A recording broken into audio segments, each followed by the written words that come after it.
दू जने दियादनी रहल एक गाँव में। एक जनी के चलनी भुला गई, छोटको के चलनी भुला गई तो बड़को के खूब छोटको गरियावस कि चलनिया धर ले बिया, चलनिया धर ले बिया। उ तो चलनी गिर गए रहल दोबा के गोड़ा में कोना में। तो बड़को के बेटा गए रहलन बाहरा और रोज चलनिया खातिर गाड़ी देस, रोज चलनिया खातिर हमार चलनिया तो दुनिया चुरा ले बिया। तो गरिया बिटुरात सरफ हो गई रहल।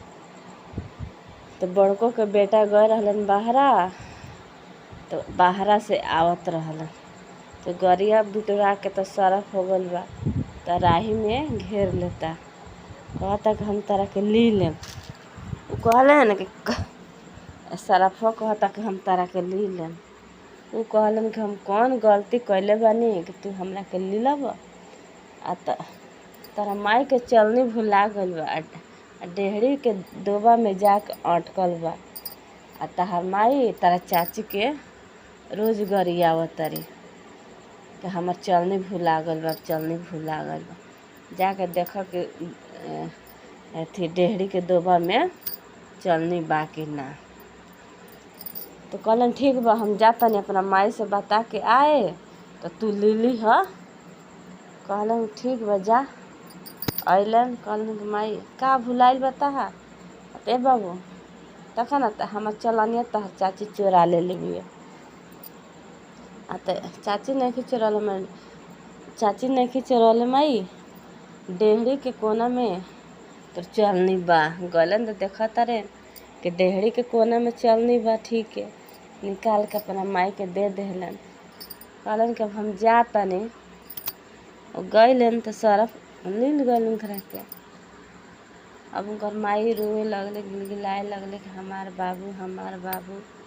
तो एक दिन सपना देखौलन कि तू जीवतिया के 12 बिजन बनैह पारना के दिन। जो किसी में से खैबू तो कर सरफ हमरा के उगिले हन। अब हाय जीवतिया लगली करे। आइल जीवतिया, भूखली जीवतिया, सवेरे उठली, जितना उनकरा शक्ति रहल उतना 12 बिजन बनौली खाना। खाए बैठली, पारण करे लगल। जो चीज़ में से खास तो कर सरफ उगिले। सब खाना खा गइली, सरफ उनकरा के उगिल देहलन। अइलन तो उनकर माई ध के लगली रोए। आ उहे उनकर माई हल्ला कैली गाँव में जीवतिया के पारण के दिन 12 बिजन बना के सभे खाई। हेसन बात हमरा बाबू के सरफ उगिल देले बाड़न। जय जीवतिया माई।